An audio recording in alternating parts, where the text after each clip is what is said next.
people who have a business, have employees, but don't provide health insurance. They would face an 8% payroll tax. Some of them will be able to pay it, some of them might not, and those companies may go out of business, or may go overseas, but the concern there is that those taxes coming and the current economic circumstances would not be at all helpful, and the estimates are that we could lose millions of jobs as a result of putting this into effect, and that would seem to me to be quite counterproductive.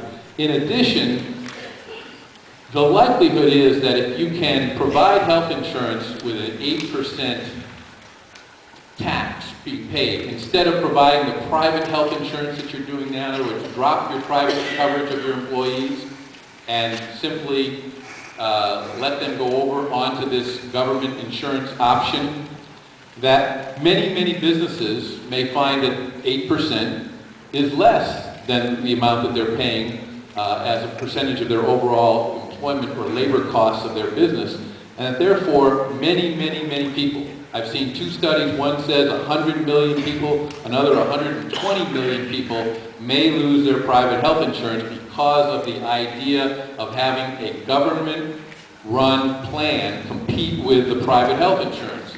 The net effect of that is that the government plan, which will write the rules for everybody, and which will be subsidized to the tune of $1 trillion to $2 trillion, is a pretty unfair competitor for the private insurance plans, and therefore it would be a slippery slope to having national health care in our country completely government run.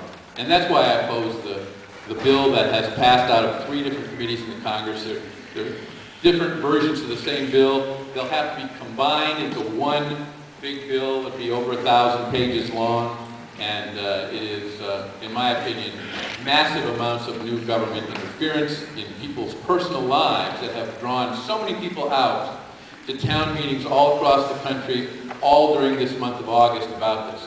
Now, you may recall what the President said about 3 weeks ago, that the government insurance option was not an absolute necessity to him. He would be willing to consider going a different way. That drew a lot of favorable response from a lot of people, but also drew a lot of negative response from those who would like to go even further and have a single-payer health care system in the country. And so he's backed away from that, and now he's going to have an address to a joint session of Congress next Wednesday evening. It'll be interesting to see what he advocates then. Many people, including myself, have advocated scrapping the current bill that's in the Congress and starting over again.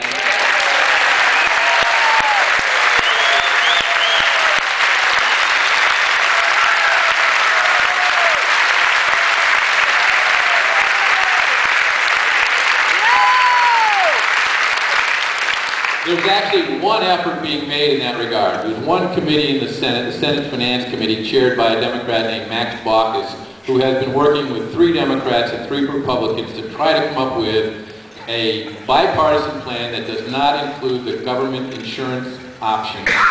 And they've not reached agreement. And there's a lot of pressure on them to either abandon that and for him to side with others in the Senate and try to push through the plan that passed out of another Senate committee, which is like the House plan. So far, Senator Baucus has resisted that, and those discussions continue. I don't know where they will wind up, and I don't think that we're going to have a vote on this legislation as soon as we get back next week, but you never know.